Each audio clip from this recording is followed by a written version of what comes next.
Hello students. कल हमने electrochemical cells में नरेस्ट इक्वेशन और उसकी रिलेशनशिप की थी। आज हमारा जो इस वीडियो में है वो इलेक्ट्रोकेमिकल सेल्स के कुछ एग्जांपल्स हैं। तो पहले तो जैसे डेफिनेशन ये आ चुकी है पहले, electrochemical cell a device which is use to convert chemical energy into electrical energy. भी जितनी भी सेल्स जो हमें इलेक्ट्रिसिटी प्रोड्यूस करती हैं, चाहे वो आपकी एग्जाम्पल में अगर आप ले तो टॉर्च वाली सेल है जो टॉर्च में यूज़ होती है, घड़ी में जो सेल यूज़ होते हैं वो है, वो सारे आपके इलेक्ट्रोकेमिकल सेल्स हैं जिसमें इलेक्ट्रिसिटी प्रोड्यूस होती है। तो बेसिकली आपकी दो टाइप की इलेक्ट्रोकेमिकल सेल्स होती हैं। First is primary cell, the cell in which electrode reactions can not be reversed by an external electric energy source. After use these cells become dead and are not chargeable. तो इनको charge नहीं किया जा सकता। एक बार cell dead होने के बाद इनको फेंक दिया जाता है, उनको हम बोलते हैं प्राइमरी सेल्स। बेसिकली इनकी जो इलेक्ट्रोड रिएक्शंस हैं, इलेक्ट्रोड पर जो रिएक्शन होती है एनोड पर और कैथोड पर, ऑक्सीडेशन और रिडक्शन रिएक्शन होती है, वो रिवर्स नहीं होती। The cells in which electrode reactions can not be reversed, जिसमें आपके ड्राई सेल और मर्करी सेल आपके एग्जाम्पल में रहते हैं। ड्राई सेल जो कि आपकी टॉर्च में यूज होती है, और मर्करी सेल जो आपकी वास्ट में, रिस्ट वॉच जो होती है हमारी रिस्ट वॉच, उसमें यूज होती है। या फिर जो हमारे हियरिंग एड्स होते हैं उनमें भी आपके मर्करी सेल ही यूज होती है। बटन सेल भी बोलते हैं मर्करी सेल को। दूसरी हमारी होती हैं सेकेंडरी सेल्स या accumulators, the cells in which electrode reactions can be reversed by an external electric energy source and hence cell can be recharge and used again and again. तो ये वो cell हैं जिनमें इलेक्ट्रोड रिएक्शन रिवर्स हो जाती हैं और वो रिचार्ज करके बार बार यूज़ किया जा सकता है। Are called secondary cell. Example इसमें लेड स्टोरेज सेल आ जाती हैं और निकल कैडमियम स्टोरेज सेल आती है। लेड स्टोरेज जो आपकी इन्वर्टर वाली बैटरी होती है वो उसका एग्जाम्पल है। बाकी निकल कैडमियम स्टोरेज सेल भी इसी में आती हैं, जो कि आपके रिचार्जेबल सेल होते हैं, जो कि मोस्टली आपने देखा होगा फोटोग्राफर्स के पास होते हैं रिचार्जेबल सेल। तो ये दो तरह के आपके सेल हैं और इनके यही एग्जाम्पल हम करेंगे, dry cell, mercury cell, lead storage और निकल कैडमियम। इससे अलग एक टाइप की सेल और होती है फ्यूल सेल, वो इसके बाद करेंगे हम। तो पहला हमारा है ड्राई सेल। ये आपके ड्राई सेल की कंस्ट्रक्शंस है। इसको लैक्लेंची सेल भी बोलते हैं। It consist of the flowing parts, zinc container acts as anode. ये आपका जिंक कंटेनर है जो कि इसमें एनोड का काम करता है। ध्यान, इलेक्ट्रोकेमिकल सेल में नेगेटिव जो टर्मिनल होता है वो एनोड होता है। इलेक्ट्रोलिटिक सेल में नेगेटिव कैथोड होता है, लेकिन इलेक्ट्रोकेमिकल सेल्स में नेगेटिव इलेक्ट्रोड एनोड होता है। तो ये आपका जो जिंक एनोड है ये नेगेटिव इलेक्ट्रोड है, और बीच में कार्बन रोड होती है। इसमें यहाँ पर कार्बन रोड, ग्रेफाइट की रोड होती है, जिसको हम जो इसमें कैथोड का काम करती है। Graphite rod act as cathode. It is enveloped by a paste made of MnO2 and powdered graphite. ये कार्बन, MnO2 और कार्बन का जो ये ब्लैकिश पेस्ट है, ये है आपका carbon rod in the centre and surrounded by MnO2 and carbon. A moist paste of ammonium chloride and zinc chloride act as electrolyte. इस पोर्शन में, ये जो पोर्शन बचेगा यहाँ पर एक मॉइस्ट पेस्ट होता है अमोनियम क्लोराइड और जिंक क्लोराइड का, विच एक्ट एज इलेक्ट्रोलाइट। तो ये आपका paste of ammonium chloride and zinc chloride. ये जो ब्लैकिश पाउडर है ये आपका MnO2 प्लस कार्बन होता है। ये जिंक कंटेनर होता है जो कि एनोड का काम करता है, और ये ग्रेफाइट रोड है एट द सेंटर, इसको ये कैथोड का काम करता है। तो ये आपका इसकी बेसिक स्ट्रक्चर है, कंस्ट्रक्शन है।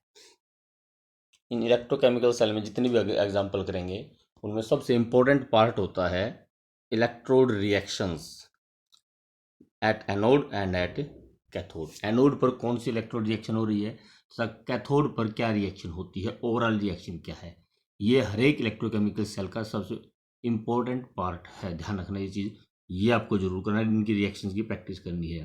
तो यहाँ जो एनोड है हमारा, इस पर क्या रिएक्शन होती है। अब एनोड है, एनोड पर हमेशा ऑक्सीडेशन ही होता है। तो जो जिंक मेटल है at anode, zinc change into zinc ion plus 2 electron, loss of electron, oxidation will takes place at anode.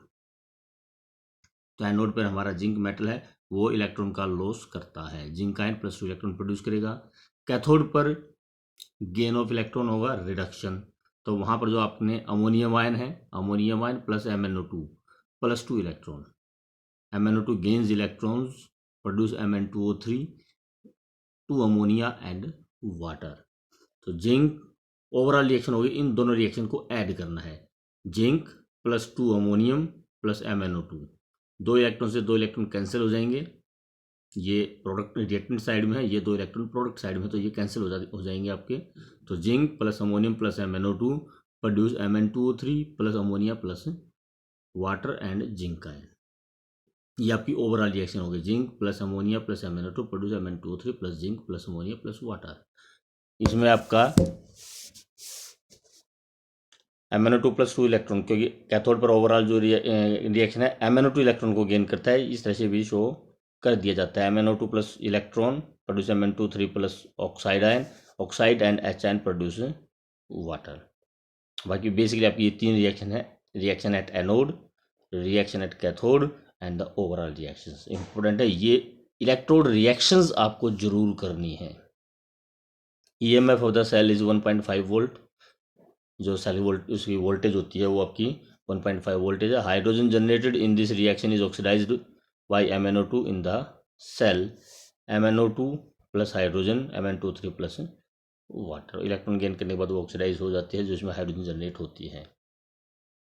तो ये आपकी कई बार ये जो हाइड्रोजन का रोल है कई बार आ जाता है कि हाइड्रोजन बेड कनेक्ट होने की वजह से इस पर डिपॉजिट हो जाती है, और बेड कनेक्ट होने की वजह से इसकी वोल्टेज डाउन कर देती है।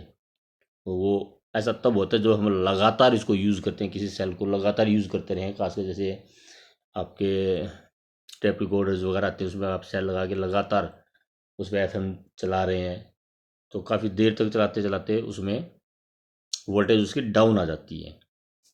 हाँ, थोड़ी देर अगर उसको रोक दिया जाए तो फिर से वही सेम वोल्टेज स्टोर हो जाती है।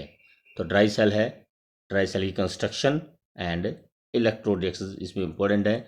इसमें कुछ क्वेश्चन भी आ जाते हैं कि ओवरऑल रिएक्शन में कहीं पर भी, ये देखिए ओवरऑल रिएक्शन या एनोड और कैथोड की रिएक्शन में कहीं पर भी जिंक क्लोराइड का यूज नहीं है, लेकिन यहाँ पर हम जिंक क्लोराइड डालते हैं, क्यों? Why zinc chloride is use in dry cell, तो ये क्वेश्चन आ जाता है।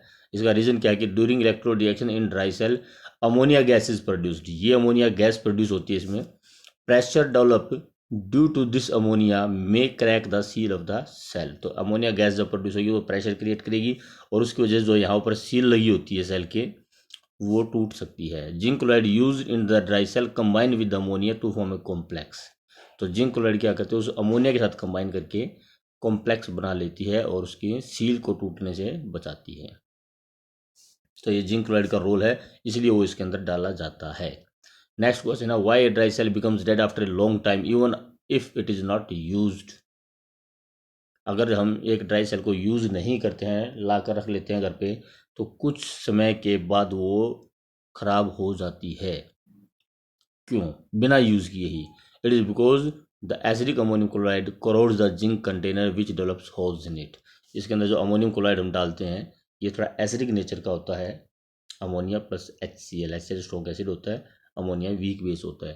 तो अमोनियम क्लोराइड एसिडिक नेचर होने की वजह से जिंक मेटल को कोरोजन उसका हो जाता है, जैसे आयरन की रस्टिंग होती है, दैट इज कॉल्ड कोरोजन। तो कोरोजन होने की वजह से इसमें होल्स डेवलप हो जाते हैं और ये आपकी सेल खराब हो जाती है। ये इससे 2 रिलेटेड क्वेश्चंस हैं जो कि आपको करने हैं, और इलेक्ट्रोड रिएक्शंस इसमें मोस्ट इंपॉर्टेंट है, वो जरूर करनी है। तो ये तो एक सेल हो गई हमारी ड्राई सेल। ऐसी दूसरी सेल है मर्करी सेल, ये मर्करी सेल की कंस्ट्रक्शन वगैरह है और इलेक्ट्रोड रिएक्शंस है। In mercury cell zinc container act as anode, ये आपका जिंक कंटेनर है, which act as anode. Mercury cell आपको याद रखना कौन से, जो बटन सेल हमारी रिस्ट वॉच में जो छोटे वाले सेल होते हैं वो है, तो उसका जो कंटेनर है वो जिंक कंटेनर होता है, which act as anode, and carbon rod act as cathode. Moist mercuric oxide यहाँ जो इलेक्ट्रोलाइट का काम करता है, HgO mix with QH act as electrolyte. यहाँ जो होगा आपका वो आपका mercuric oxide HgO plus KOH दोनों का मिक्सर डाल दिया जाता है। A lining of porous paper keeps the electrolyte separate from the zinc anode. यहाँ एक पोरस पेपर की लाइनिंग होती है, एक हल्का सा कवर होता है पोरस पेपर का, जो एनोड और इस इलेक्ट्रोलाइट को सेपरेट रखता है। तो रिएक्शंस क्या होंगी यहाँ पर, zinc plus 2 OH ion, zinc oxide plus water plus 2 electron at anode, और कैथोड पर HgO plus water plus 2 electron Hg plus 2 OH ion, zinc plus 2 OH ion, zinc oxide और वाटर, और कैथोड पर mercuric oxide plus water produce mercury and 2 OH ions. Overall reaction में आपका zinc plus HgO, ये आपके OH ion, 2 OH ion से 2 OH ion cancel हो जाएंगे, 2 इलेक्ट्रॉन से 2 इलेक्ट्रॉन कैंसिल हो जाएंगे। तो ओवरऑल जो रिएक्शन रहेगी आपकी zinc plus HgO produce zinc oxide plus Hg। Zinc oxide में कन्वर्ट हो जाता है और मर्क्यूरिक ऑक्साइड मर्क्यूरी में कन्वर्ट हो जाती है।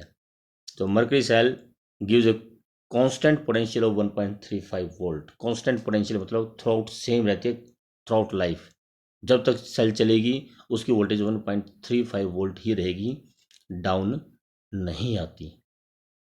और यही क्वेश्चन इसमें मेन अराइज होता है। एक तो वही इसकी इलेक्ट्रोड रिएक्शंस इसकी इंपॉर्टेंट है, और दूसरा इस पर यह क्वेश्चन अराइज होता है कि इसकी वोल्टेज हमेशा 1.35 ही क्यों रहती है।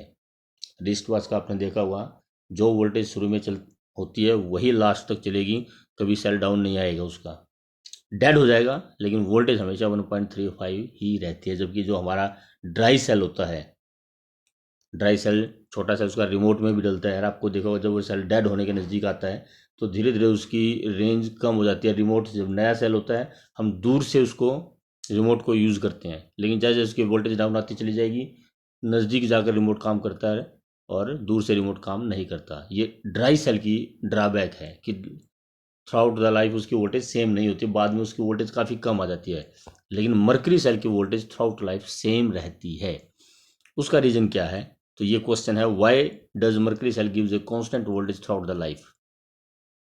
Overall cell reactions of mercury cell is zinc plus HgO plus zinc oxide plus mercury, since it does not involve any ions whose concentration में चेंज। जो इसमें इलेक्ट्रोलाइट होते हैं हमारे KOH है, जो बेसिकली वो आयंस की कंसंट्रेशन डाउन नहीं आती, ओवरऑल रिएक्शन में है ही नहीं वो, therefore it gives constant cell voltage throughout life. तो ये इसका रीज़न है।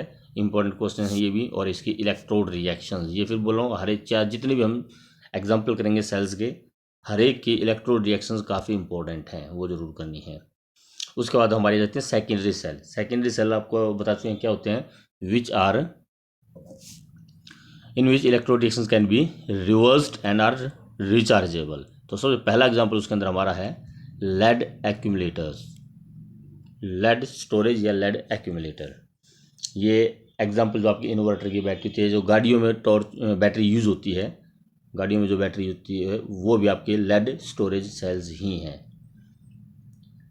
These are some electrochemical cells called accumulators which can be recharged. For example, reactant can be regenerated by passing electric energy. जब उसमें current pass करते हैं तो उसके जो रिएक्टेंट है फिर से रिप्रोड्यूस हो जाते हैं। Lead storage battery is the best example of secondary cell. This cell can be represented add lead change into lead sulphate, anode पर H2SO4, इसमें आपका इलेक्ट्रोलाइट होता है। ये दो लाइन है जो कि आपका साल्ट ब्रिज है, और lead oxide change into lead, ये इसकी एनोड और कैथोड। ये आपका कैथोड है और ये आपका एनोड है। कंस्ट्रक्शन एनोड, ये आपकी बैटरी है। इसमें आपका जो एनोड है, anode of the lead storage battery consist of grid of lead containing porous lead filled finely divided spongy lead. इसमें जो आपका एनोड होता है, ये आपकी एनोड है, एक ये और एक ये जो तीन है 1 2 एंड 3, ये तीन इसमें आपके एनोड हैं। जानना इसमें हम वर्ड यूज़ कर रहे हैं बैटरी, और battery is a combination of cells. अगर मैं सिर्फ एक एनोड और एक कैथोड लेता हूँ तो वो सेल हो जाता है। एक कम्बिनेशन ले लिया मैंने, इसमें आपके 3 एनोड और 3 कैथोड कंबाइन कर दिए हैं, मतलब 3 सेल्स को कंबाइन कर दिया है, then it becomes a battery. तो आपका जो एनोड होता है, it consist of a grid of lead containing spongy lead, इसमें स्पॉन्जी लेड भरा हुआ होता है। जबकि जो कैथोड है, it is made up of grid of lead containing lead dioxide, PbO2, इसमें PbO2 भरा होता है और इसके अंदर स्पॉन्जी लेड फिलअप होता है। और ये जो आपका इलेक्ट्रोलाइट है ये सल्फ्यूरिक एसिड होता है 38%, जिसकी डेंसिटी होती है 1.31 ग्राम्स पर ml। Electrolyte in this battery is 38% H2SO4 aqueous solution having density 1.3 ग्राम। ध्यान रखना इसमें परसेंटेज बाई मास दे रखी है, 38% बाई मास सल्फ्यूरिक एसिड की स्ट्रेंथ है परसेंटेज, और ये डेंसिटी भी दे रखी है। अगर इस सॉल्यूशन की मोलैरिटी निकालना चाहें तो हम कर सकते हैं। सॉल्यूशन चैप्टर में हमने परसेंटेज से मोलैरिटी निकालने का फॉर्मूला किया था 10 PD upon molecular mass. Molarity is equal to 10 PD upon molecular mass, 10 into percentage into density divide by molecular mass. तो 10 इंटू 38 इंटू 1.31 डिवाइड बाई 98 करके आप इसकी मोलैरिटी भी निकाल सकते हैं। खैर ये तो इसकी कंस्ट्रक्शन हुई, लेड स्टोरेज की कंस्ट्रक्शन। अब फिर वही मेन इंपॉर्टेंट चीज़, इसकी इलेक्ट्रोड रिएक्शंस, एनोड और कैथोड पर क्या रिएक्शंस होती हैं, वो मोस्ट इंपॉर्टेंट पार्ट है सभी सेल्स में। फ्यूल सेल और lead storage cell most important है। तो electrode reaction during discharging, discharging मतलब जो हम बैटरी को यूज़ कर रहे होते हैं। Anode half reaction, lead change to lead ion plus 2 electron. मतलब लेड है, एनोड है, एनोड में आपका स्पॉन्जी लेड भरा हुआ होता है, तो लेड है that get oxidise, loss of electron takes place, lead plus lead ion produce and 2 electron, lead produce lead ion and 2 electrons. उसमें जो लेड आयन प्रोड्यूस होते हैं they combines with sulphate ions and produce lead sulphate. तो कुल मिलाकर anode पर हम overall reaction ऐसे भी लिख सकते हैं कि lead plus sulphate, lead sulphate plus 2 electron, ये एनोड की रिएक्शंस हो गई। और इसी तरह से ये एनोड की रिएक्शन होगी। कैथोड की reaction, lead oxide plus H ion sulphate ion plus 2 electron produce lead sulphate and 2 water. ये जो हमारी रिएक्शन है ये कैथोड की रिएक्शन है, कैथोड हाफ सेल्स की रिएक्शन है। Lead oxide plus H ion, 4 H ion, अब ध्यान रखना 4 H आयन एंड 2 सल्फेट, एक ये सल्फेट और एक ये सल्फेट। ओवरऑल रिएक्शन में हमारे सल्फ्यूरिक एसिड हो जाएंगे, 2 सल्फेट और 4 H आयन, तो 2H2SO4 हो जाएगा ओवरऑल रिएक्शन में। खैर ये तो हमारा हो गया cathodic reaction, lead oxide plus 4 H ion plus sulphate ion plus 2 electron. Anode पे इलेक्ट्रॉन का लॉस होता है, कैथोड पे इलेक्ट्रॉन का गेन होगा, and it will produce lead sulphate and 2 water. तो ओवरऑल रिएक्शन अगर हम देखें तो lead plus lead oxide plus ये आपका टोटल 2H2SO4 हो गया। ओवरऑल रिएक्शन में देखिए जरा, lead plus lead oxide plus 2H2SO4, 2 electron से 2 इलेक्ट्रॉन कैंसिल हो जाएंगे and it will produce lead sulphate, lead sulphate, 2 lead sulphate हो जाएंगे और 2 वाटर मॉलिक्यूल। तो कुल मिलाकर हमारा ये ओवरऑल जो रिएक्शन होगी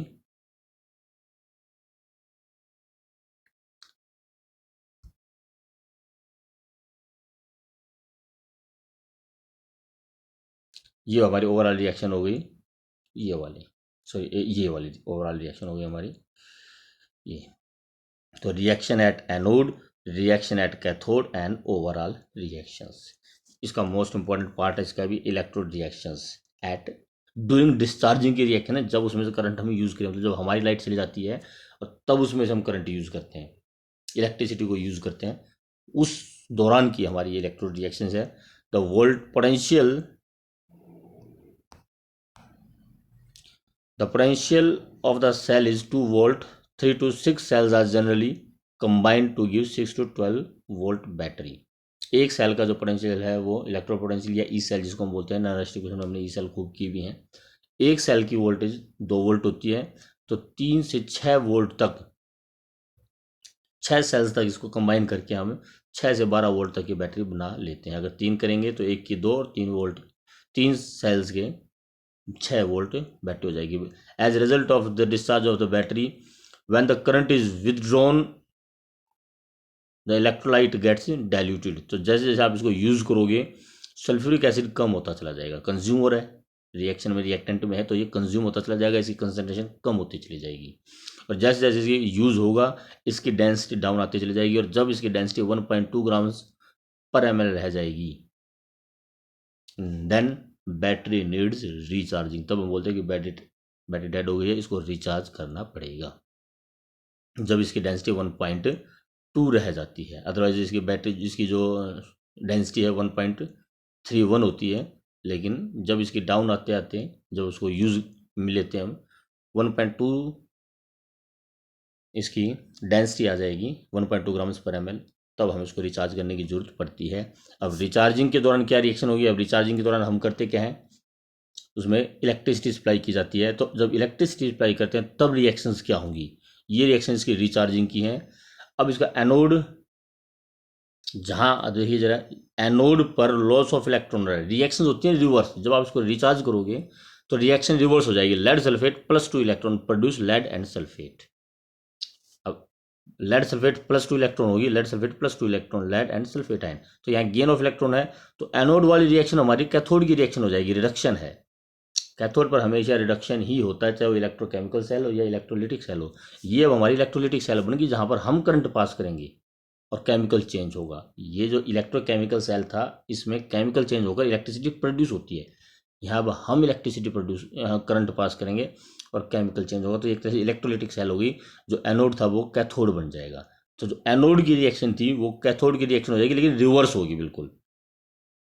लेड सल्फेट +2 इलेक्ट्रॉन, ऐसी कैथोड की रिएक्शन, यहाँ lead sulphate +2 water, lead sulphate +2 water, ये देख लीजिए रिवर्स रिएक्शन होगी। Lead oxide +4H plus sulphate ion +2 electrons. अब यहाँ लॉस ऑफ इलेक्ट्रॉन हो रहा है, तो अब ये एनोड की रिएक्शन होगी। तो जो कैथोड की रिएक्शन थी वो एनोड की रिएक्शन हो जाएगी, और जो एनोड की रिएक्शन थी वो कैथोड की रिएक्शन हो जाएगी। ओवरऑल रिएक्शन भी आपकी बिल्कुल रिवर्स होगी। Lead sulphate +2 water, lead sulphate +2 water, lead plus lead oxide plus H2SO4, lead plus lead oxide plus 2H2SO4। तो 2H2SO4 था जो फिर से रीजनरेट हो जाता है। This battery is now ready for reuse again. तो यह आपकी लेड स्टोरेज सेल है। इसमें electrode reaction during discharging and during recharging, mostly discharging की ज़्यादा पूछी जाती है। इंपॉर्टेंट क्वेश्चन है, इसमें क्वेश्चन हो जाता है कई बार कि जनरल क्वेश्चन है कि जब इसमें हमारा वाटर जितना प्रोड्यूस हो रहा है उतना यूज़ भी हो जाता है वापस, तो फिर हमें इसमें पानी डालने की जरूरत क्यों पड़ती है? आपको मालूम होगा कि कुछ समय के बाद बैटरी में पानी डालना पड़ता है। उसका रीज़न क्या है कि जब हम उसको रिचार्ज करते हैं तो हम इलेक्ट्रिसिटी पास करते हैं, और इलेक्ट्रिसिटी पास करने की वजह से कुछ वाटर हाइड्रोजन ऑक्सीजन में डिसोसिएट हो जाता है। तो धीरे धीरे वो वाटर हाइड्रोजन ऑक्सीजन में डिसोसिएट होता रहेगा, तो पानी की कमी पड़ जाती है, इसलिए इसमें हमें पानी डालना पड़ता है। इसके बाद एक लास्ट सेल और है, निकल कैडमियम स्टोरेज सेल। ये भी आपकी सेकेंडरी सेल है, रिचार्जेबल है, जो कि कैमरा वगैरह में हम यूज़ करते हैं। Rechargeable cell camera man mostly use करते हैं। It is smaller and lighter and can be use in as a portable appliances. Portable appliance, जो अप्लाइंस हम एक स्थान से दूसरे स्थान पर आसानी से लेके जा सकते हैं। It consist of cadmium electrode as anode and metal grid containing nickel 4 oxide NiO2 as cathode immersed in QH solution. तो QH इलेक्ट्रोलाइट हो गया, कैथोड निकल ऑक्साइड हो गया, एनोड कैडमियम हो गया। कैडमियम निकल स्टोरेज सेल। तो इलेक्ट्रोड रिएक्शन की भी cadmium +2HN, cadmium oxide plus water +2 electron, निकल ऑक्साइड +2 वाटर +2 इलेक्ट्रॉन, निकल हाइड्रोक्साइड +2 OH। ये ओवरऑल रिएक्शंस है। कैडमियम प्लस निकल oxide plus water, cadmium oxide plus निकल hydroxides. Since the product of the reaction adhere to the electrodes, since the reaction hence the reaction can be reversed during the charging, and the potential of the nickel cell is 1.4 volt approximately। तो ये कम important है, लेकिन lead storage cell, mercury cell, dry cell, और lead storage के बाद जो importance में आती है वो आती है आपकी फ्यूल सेल। एक ये इंपॉर्टेंट है। तो दो हमने प्राइमरी सेल के एग्जांपल किए, दो हमने सेकेंडरी सेल के एग्जांपल किए, और एक ये फ्यूल सेल का एग्जांपल है। फ्यूल सेल में एग्जांपल जो हमारा है वो है हाइड्रोजन ऑक्सीजन फ्यूल सेल। पहले तो फ्यूल सेल्स होती क्या है? तो fuel cells is a galvanic cell in which chemical energy associated with fuel is directly converted into electrical energy। जो फ्यूल में केमिकल एनर्जी होती है उसको डायरेक्टली इलेक्ट्रिकल एनर्जी में कन्वर्ट करते हैं। जब तक फ्यूल सप्लाई करते रहेंगे इलेक्ट्रिसिटी प्रोड्यूस होती जाएगी, फ्यूल की सप्लाई बंद, इलेक्ट्रिसिटी का प्रोडक्शन बंद। तो ऐसी हमारी होती है fuel cell, galvanic cell in which chemical energy associated with fuel is directly converted into electrical energy। और एग्जाम्पल है उसमें हमारा हाइड्रोजन ऑक्सीजन फ्यूल सेल। तो ये उसका एक लाइन डायग्राम है फ्यूल सेल का। Line diagram of the fuel cell is as shown below. It consist of the 2 porous electrodes, graphite electrode, एक ये है और एक ये। दो पोरस है means gases can pass through it, एक ये है और एक ये। दो पोरस इलेक्ट्रोड्स हैं containing small quantity of platinum, जो कि इलेक्ट्रोलाइट का काम करता है। In such cells hydrogen and oxygen are bubbled through a porous carbon electrode into a concentrated NaH और QH सॉल्यूशन। यहाँ बीच में QH सॉल्यूशन होता है इलेक्ट्रोड, तो ये आपके एक तरफ एनोड पर हाइड्रोजन गैस पास की जाती है और दूसरी तरफ कैथोड से ऑक्सीजन गैस पास की जाती है। In such cells hydrogen and oxygen are bubbled, मतलब means pass bubbled through a porous carbon electrode into the concentrated NaH और QH सॉल्यूशन। तो यहाँ से कंसंट्रेटेड NaH या QH सॉल्यूशन की तरफ गैस पास की जाती है। Hydrogen is fed into the anode compartment where it is oxidized, and oxygen is fed into the cathodic department for reduction. Obviously anode पर हाइड्रोजन जहाँ पर ऑक्सीडेशन होगा, कैथोड पर ऑक्सीजन जहाँ रिडक्शन होगा। When hydrogen and oxygen gases are allowed to pass through the cell at 40 to 60 degrees Celsius and high pressure, then the following reactions occurs. The potential of the cell is 1.23 volt है अगर potential. अब जो reactions होंगी, फिर वो important question है, what are the electrode reactions of fuel cell. अब electrode reaction इसमें क्या होंगी, ये देखिए, एनोड पर हाइड्रोजन पास करते हैं, तो हाइड्रोजन गैस इस तरफ से, OH आयन इसके अंदर है, hydrogen plus 4 OH ion, 4 water plus 4 electrons, 2 hydrogen plus 4 OH ion, 4 water plus 4 electron. Cathode पर हम ऑक्सीजन पास करते हैं, तो oxygen plus 2 water produce 4 electron plus 4 OH ion. तो कुल मिलाकर हमारी ओवरऑल रिएक्शन जो होगी, ओवरऑल रिएक्शन में ये देखिए जरा, आपके इलेक्ट्रॉन से इलेक्ट्रॉन कैंसिल हो जाएंगे, 4 OH आयन से 4 OH आयन कैंसिल हो जाएंगे, और हमारी ओवरऑल रिएक्शन बचेगी hydrogen oxygen, they will combines to produce. अब 4 वाटर यहाँ है, 2 वाटर यहाँ माइनस होकर 2 वाटर हमारे बच जाएंगी। तो ओवरऑल रिएक्शन हमारी हो गई, ये देखिए जरा, hydrogen plus oxygen to produce 2 water, ये हमारी ओवरऑल रिएक्शन हो जाती है, हाइड्रोजन प्लस ऑक्सीजन 2 वाटर। तो ये इसकी ओवरऑल रिएक्शन, बड़ी सिंपल सी रिएक्शन है और इम्पोर्टेंट भी है fuel cell. The water form is removed as shown in figure, ऊपर से इसमें वाटर जो निकलता है उसको बाहर निकाल लिया जाता है। तो advantage of the fuel cell, ये भी इंपॉर्टेंट क्वेश्चन है। Fuel cell can be fed continuously to produce electricity, fuels can be fed continuously, लगातार इसमें फ्यूल डालते रहो, इलेक्ट्रिसिटी प्रोड्यूस होती रहेगी। There is no need of electrode to be replace, कभी इनके इलेक्ट्रोड्स वगैरह रिप्लेस करने की जरूरत नहीं होती। Fuel cell converts energy of the fuel directly into the electricity and hence these are more efficient, these do not cause pollution problem.